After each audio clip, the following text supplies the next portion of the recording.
Once you find yourself in conflict with a narcissist, it's a virtual guarantee they're going to start playing head games with you. That's why I put together a new course. It's very extensive called Anger Games. I'm going to teach you how to manage anger and conflict with a narcissist. There's a link below that's going to show you how to register, and I hope that you find it to be very insightful.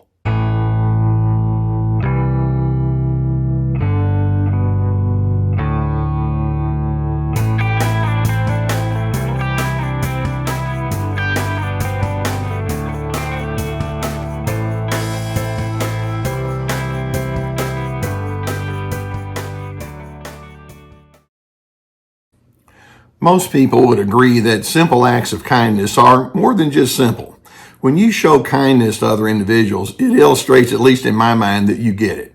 You're plugged into a lifestyle of love. It means that you're not just talking about being a good person, but you're actually behaviorally showing compassion and promoting well-being in other individuals. And at the end of the day, you wind up feeling pretty good about yourself. Now, when you consider the narcissists in your life and you're trying to think of all the characteristics that are most predominant in their personalities, how high on that list of characteristics would you say kindness is? And of course, I dare say, no, it's not on there. They have too strong of a need for control. They don't really emphasize empathy at all, which is a part of kindness. In addition, they're very power-based. They must be dominant over others, superior. They have what we call alternate reality. They just kind of make up their truth to say, this is what I think a right way of living is, but it's just anything that suits their narrative. They're pathologically defensive. They can be manipulative, and then on top of it, with the lack of kindness, then they can be consistently disagreeable or argumentative or harsh in the way that they treat other individuals. Kindness is just not at the top of the list at all. I spoke with a man, this is several years ago. I had a service project that I was involved in for quite a number of years, and this man was talking with me about it, and I was just sharing with him my experiences, and his comment was, I just don't do things like that. I don't have the patience with people that are in need like that, and I just don't think I'd be a good candidate for something like that. And I thought to myself, that illustrates that he knows that kindness would probably be a good thing for him to do.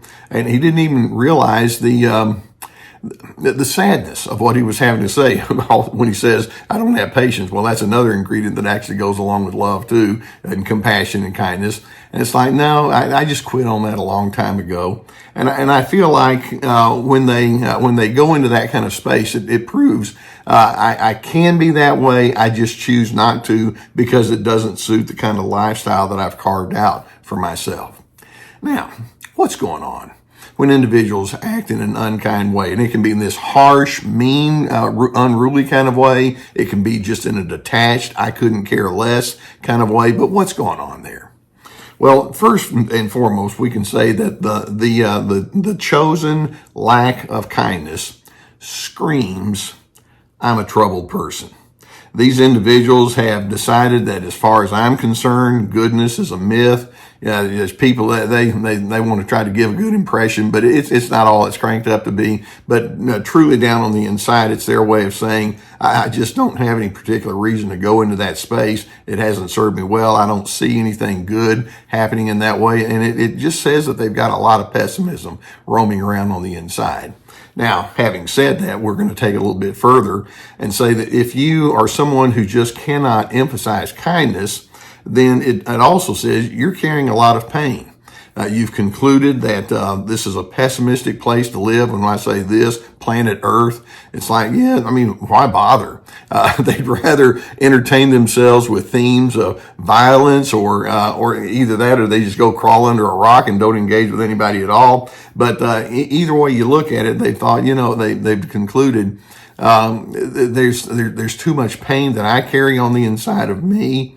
And I've been hurt by other individuals. I'm going to do the hurting. I've been rejected. I'm going to do the rejecting. And this kindness doesn't fit that narrative. Now, taking that a little bit further then, they've decided the way to be a winner is to be the one who is able to create a false narrative about other individuals, which is why they're so easily critical and disdainful and dismissive. It's like, you think you're somebody, but you're not. And so they mastered the art of finding fault in other individuals because somehow you see that takes them off the hook. well, I'd be a lot nicer if you weren't such an idiot. But that's how they think. And it's just part of their way of trying to rationalize their way out of all of that pain and trouble that they actually carry on the inside. Now, this takes me to another insight. And sometimes you don't see it, particularly if it's not pronounced in a traditional kind of way. But basically, when a person refuses to go into kindness, it's their way of illustrating that there's a depression that they carry on the inside. We often think of a depressed person as sitting in a dark room and not talking to anyone and just kind of just moping, etc. And sometimes that can be the case. But basically what we can say that narcissists, with all of this pessimism that they carry, show themselves to have a lot of futility and that pessimism, but it's disguised as anger.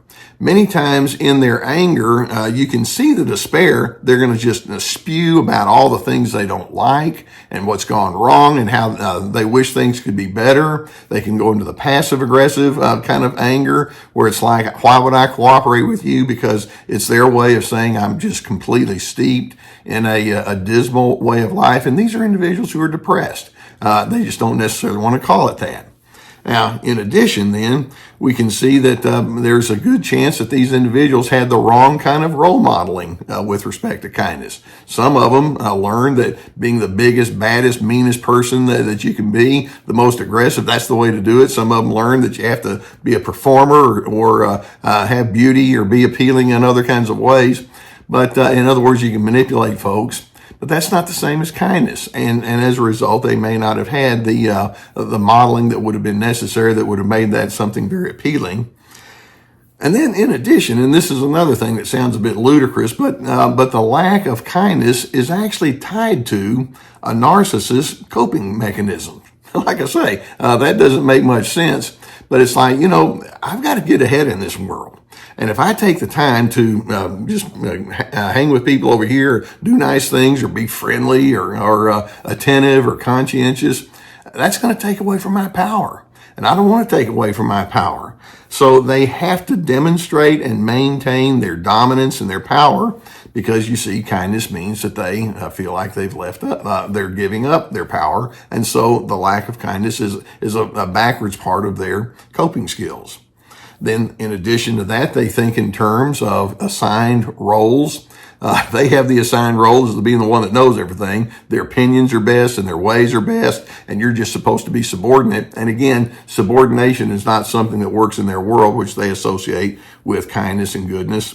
And then in addition, these are individuals who show very low self-awareness. Some of them may actually say, oh, I'm kind. Yeah, I loaned my pencil to someone yesterday, or I baked cookies for the Cub Scouts. I mean, they'll say things like that. But then they may come around and it's like, I'm just trying to help you, when in fact, no, they're not. Or if I give order to your life and tell you what to do, that's kind. And so when in fact, no, it's like they're doing you a favor by being bossy. No, that's not kindness. But they don't have enough of an awareness to even realize sometimes what it is and is not and how it fits to who they are. So over time, as you engage with these people, and they just illustrate that kindness is something that they might mete out if they need a manipulation, but it's a little more than that. More often than not, they go into that space of meanness and argumentativeness and disinterest. Over time in you, it's going to create a real sense of futility. Sometimes you can doubt your own self because they just keep whittling away at you to build themselves up at your expense. Sometimes you just want to withdraw and get away from them and you isolate, or you go into your own reactive forms of arguing with them. And of course, that brings out the worst in you. And then they turn around and say, see, all this kind of stuff, it's just phony baloney as far as you're concerned. I mean, they can just twist you in like a pretzel. So how are you going to move on? Now, my very first thing that I'm going to suggest is have pity on a person who simply cannot or will not choose kindness. And when I say have pity, I'm not saying make excuses on their behalf, but let's keep our empathy alive. These are individuals who have their reasons that they are not privy to or they're not interested in, but something's terribly wrong there, and it's like, I'm so sorry that you've completely missed on the best things in life. I'm going to have pity on them. Now, having said that, stay objective. They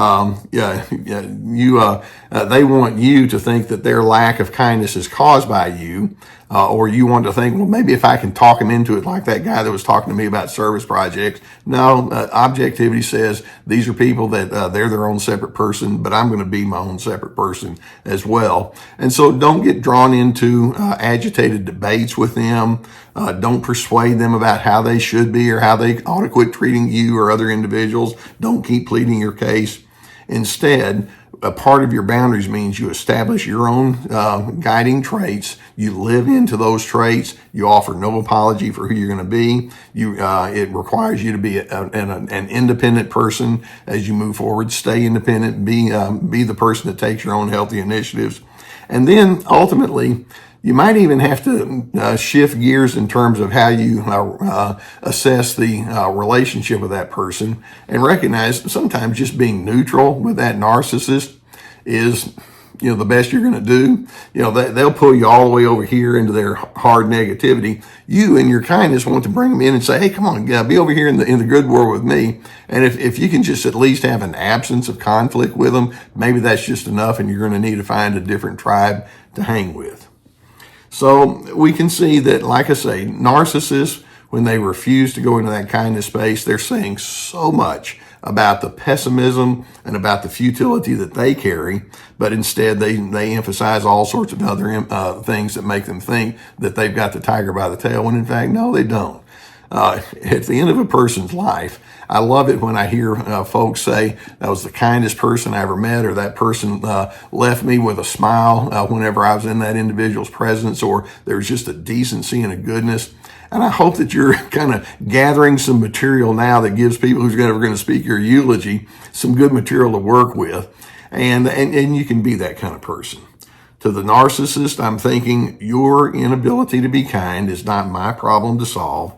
But I like myself when I spread decency, and I cannot and I will not emulate you. I'm going to live into the characteristics that are consistent with love, and kindness is right there at the top of the list.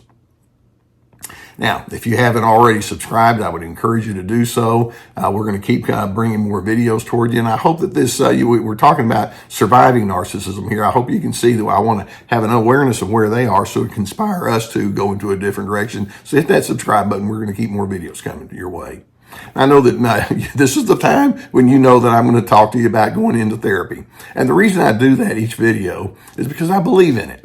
You know that I've been sponsored for years by the people at BetterHelp.com. I'm retired from my therapy practice, but I just know that so many lives can be changed for the better if you go into with a therapist, and they can help break down some of the things that you're dealing with, and help you understand the whys and how comes of what's going on in your life, and they can guide you into a different direction. We have a link below that's going to take you to the BetterHelp website. You can choose from a therapist that can help you. It can be so essential in your own personal growth. So do yourself a favor, and if that's the need that you have, take the initiative in that direction.